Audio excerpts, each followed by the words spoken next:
काय करायचं, कुठे जायचं? देवी आई, तूच मार्ग दाखव. देवी आईची कृपा झाली, परडीने मार्ग दाखवला. म्हणजे मला ज्या गावी जायचंय ते याच दिशेला आहे. होय, ही तुझ्या प्रवासाची सुरुवात आहे. तुझ्या या मार्गात आणखीन बरेच कठीण प्रसंग येणार आहेत. तुझा हा मार्ग सोपा नसेल, पण या अखेरीस जे आहे ती जगातील सगळ्यात मोठी गोष्ट असणार आहे.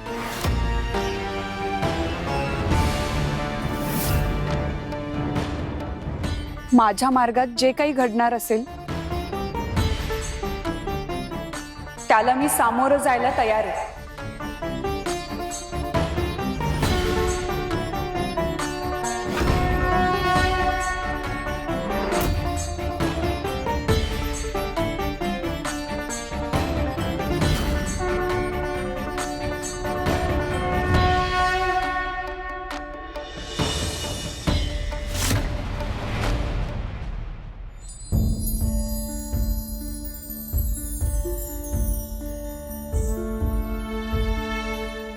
बाबांनी तुझ्यासाठी काय गंमत आणली माहितीये का?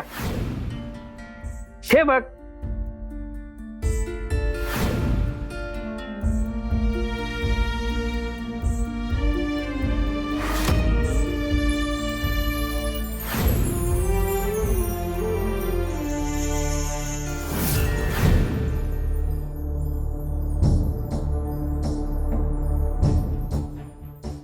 आई, आई,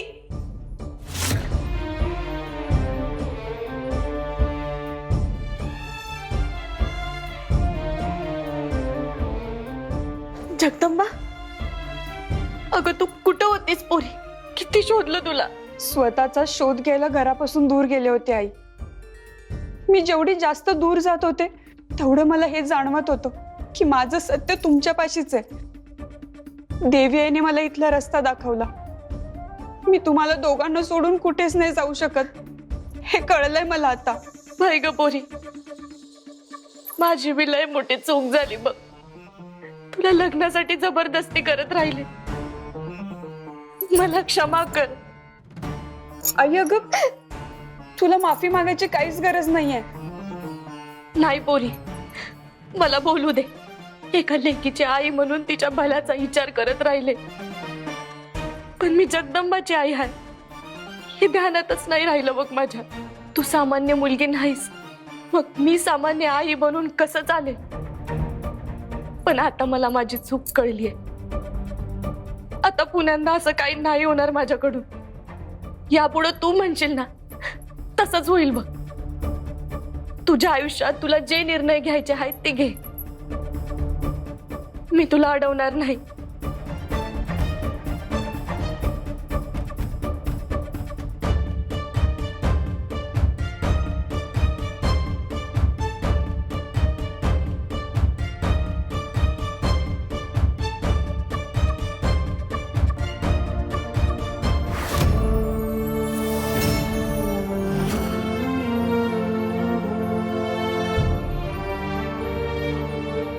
अरे देवा, जगदंबा कुठे गेली? म्हणजे हे स्वप्न होतं? जगदंबा, जगदंबा, जगदंबा, कुठे गेलीस ग तू? कसं शोधू मी तुला? जगदंबा.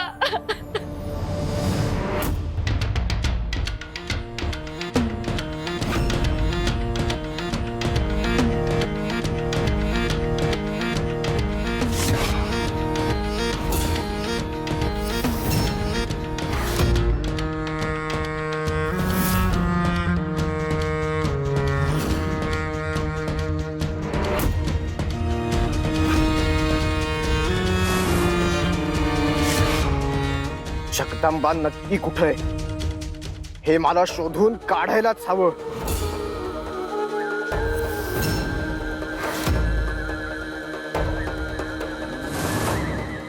जगदंबा यत्र अस्ति तत् मम दृश्यताम्. जगदंबा यत्र अस्ति तत् मम दृश्यताम् जगदंबा यत्र अस्ति तत् मम दृश्यताम् जगदंबा यत्र अस्ति तत् मम दृश्यताम्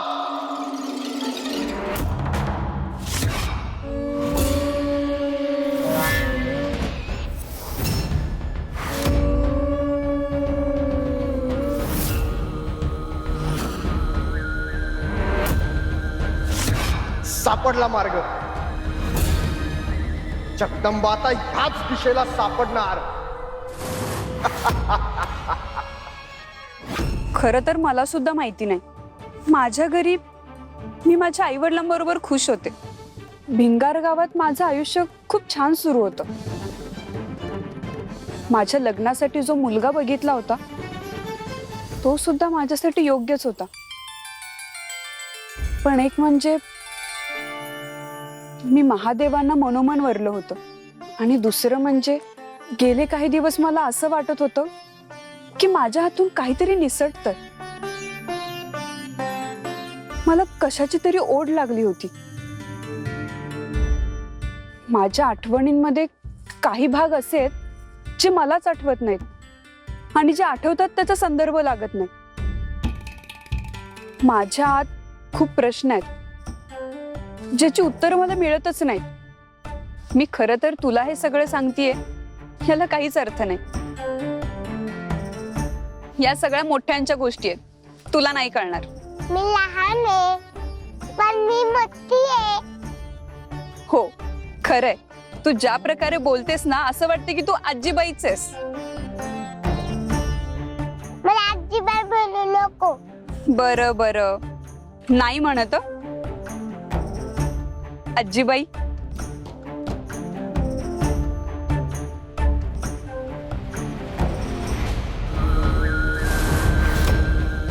सापडली अखेर जगदंबा मला सापडली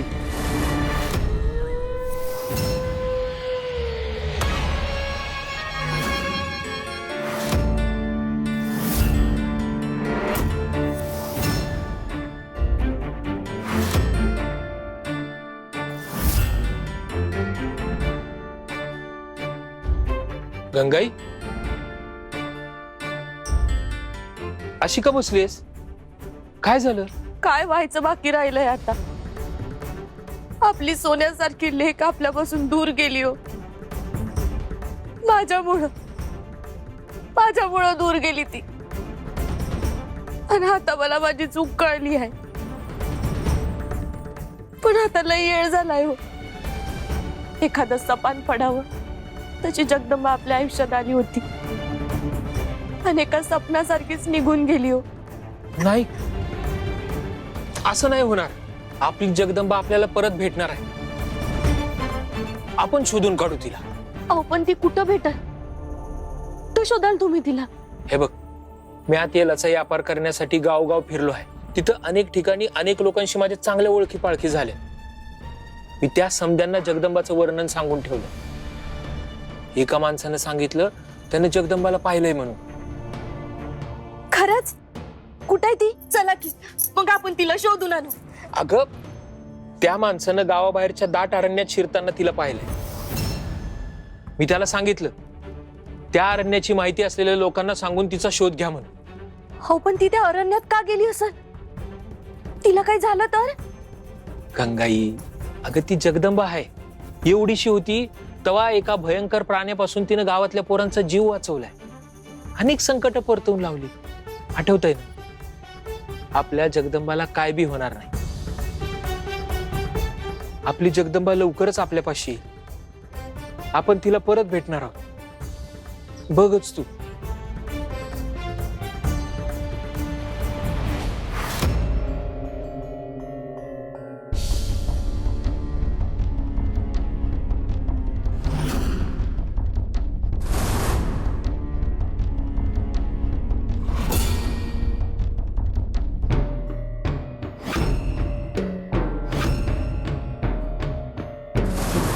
ही योग्य जागा आहे त्या ह्याच मार्गाने पुढे जाणार मला माझा सापळा इथेच रचायला हवा तिच्या समोर जाऊन मी तिला अडवलं तर ती माझ्याशी लढणार त्यामुळे जगदंबाचा जीव धोक्यात घालून मीच तिला वाचवणार, जेणेकरून मला तिचा विश्वास परत संपादन करता येईल आणि मग मी तिला माझ्या बरोबर परत घेऊन जाणार.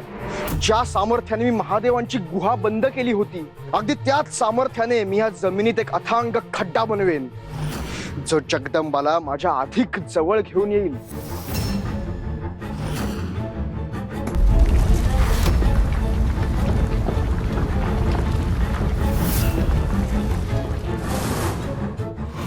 आता तिला फक्त या जाळ्यात अडकवण्यासाठी मला काहीतरी करायला हवं.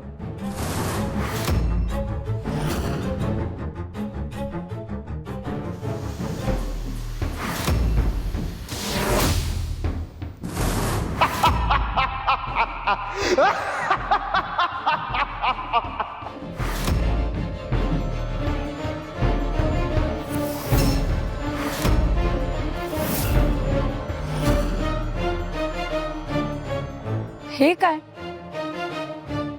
अचानक इथे धुकं कसं काय आलं? अगं रानात तर धुकं असतात ना. हो ग, पण हे असं अचानक कसं काय धुकं आलं असेल? आपण येताना तर इथे काहीच नव्हतं. आता तर समोरचा मार्ग सुद्धा दिसत नाहीये. तू इथेच थांब, मी पुढे जाते. तू माझ्या मागून सावधपणे ये, ठीक आहे?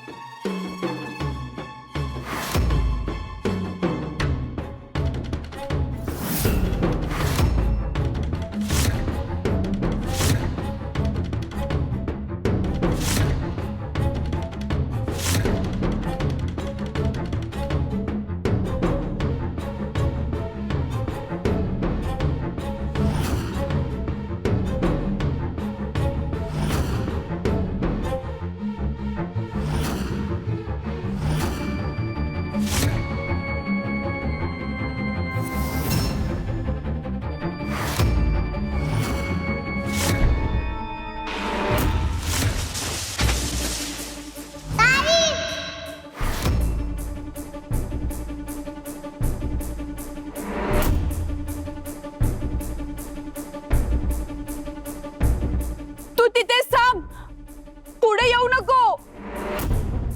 मी वरती यायचा प्रयत्न करतेय, पण मला शक्य होत नाहीये.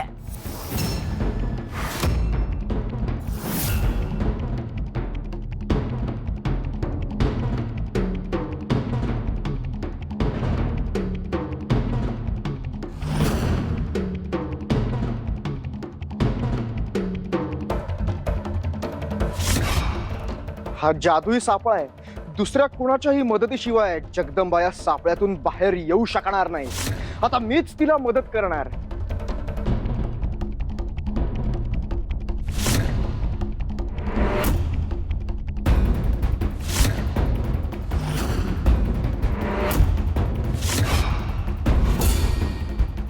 कोण आहे?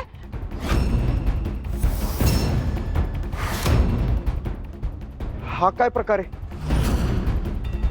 ही कोण आहे?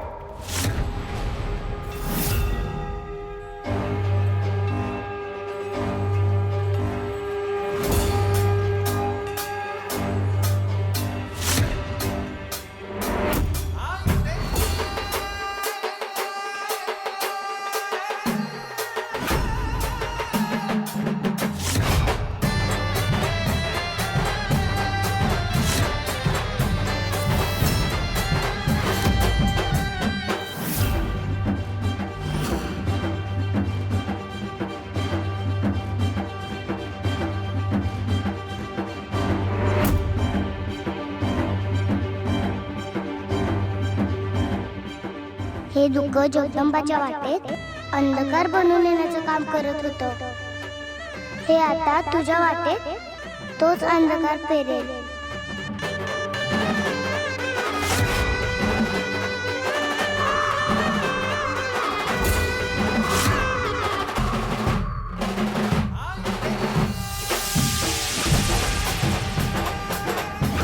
मीच टाकलेल्या जाळ्यात मी कसं अडकलो?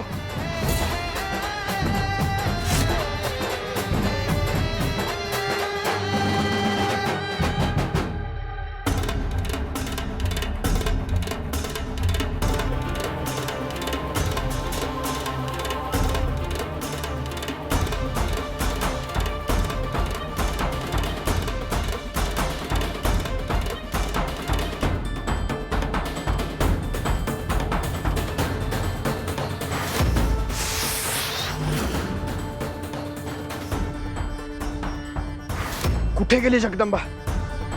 मला चकवा देऊन पुन्हा कुठे निघून गेली? बरं झालं तू आलीस, नाही तर ही ताई पडलीही असती. तू नक्की कोण आहेस आणि अशी अचानक मला वाचवायला कशी काय आलीस? मी तिथेच होते नेहमीच, गरज लागली तेव्हा आले. तू या दाट अरण्यात काय करतेस? जे तुम्ही दोघी करताय तेच. तू एवढीशी असून मला खड्ड्यातून वर कसं काय काढलंस? मुंगी लहान असली तरी ती आपल्यापेक्षा अधिक भार उचलू शकते. हे काय चाललंय तुमच्या दोघींचं? अशा कोड्यात का बोलताय? मला त्रास द्यायला मुद्दाम करताय ना तुम्ही दोघी? ताई तुला खरं सांगू, मी काय फार जोर नाही लावला तुला बाहेर काढायला. तू जवळपास बाहेर आलीच होतीस, पण बुडत्याला गाडीचा आधार मिळावा तसा तुला माझ्यामुळे मिळाला. खरं तर मी सुद्धा माझ्याच गावी चालली आहे. तिथे जायची वाट सुद्धा या अरण्यातूनच जाते. हा किती विचित्र योगायोग आहे. ही लहान मुलगी सुद्धा तिथेच चाललीये आणि तू सुद्धा. हा नक्की काय प्रकार आहे? माझ्या आई वडिलांची तुझ्यावर खूप श्रद्धा आहे. त्यांना खात्री आहे जे काय होईल त्यात कुठल्या ना कुठल्या रूपात तुझाई माझ्या बरोबर असेल. आपल्या प्रत्येकाच्या प्रवासात ती असतेच. माझ्या प्रवासात तू तुझा आणि तुझ्या प्रवासात मी तुझा. कारण मी म्हणजे तू आणि तू म्हणजे मी. या दोघी एकसारख्या का बोलतायत? आणि मी या दोघींनाही आधी कुठेतरी पाहिल्यासारखं का वाटतंय मला? पण नक्की कुठे? या दोघींचा माझ्याशी काय नातं असेल? हा काय प्रकार आहे? मला यांना विचारायलाच हवं.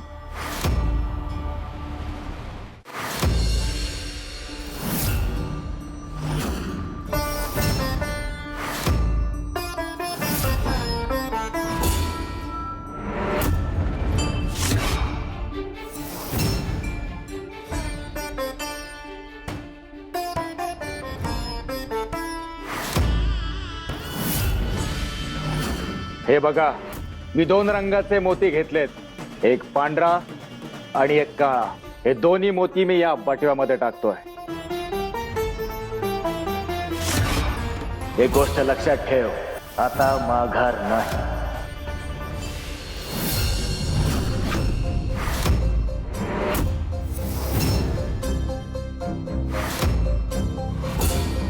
इथे तर 2 रस्ते आहेत. हा काय प्रकार आहे? यातला एक रस्ता आपल्याला पुढे घेऊन जाणार. कुठला मार्ग निवडायचा ते मला माहितीये.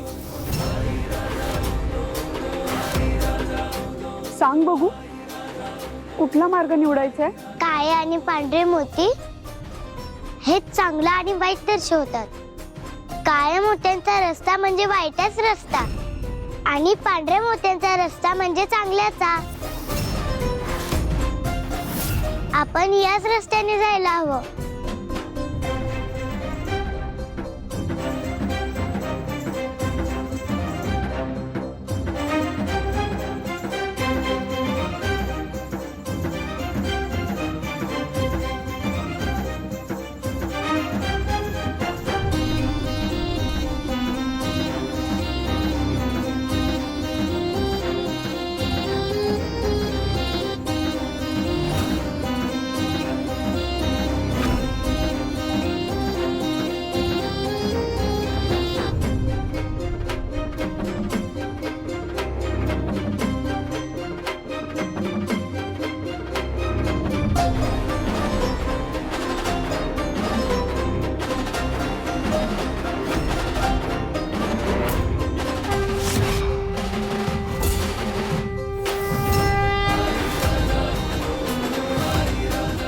आपण इथून निघून गेलो होतो, पुन्हा इथे कसं आलो? काहीतरी चूक झाली.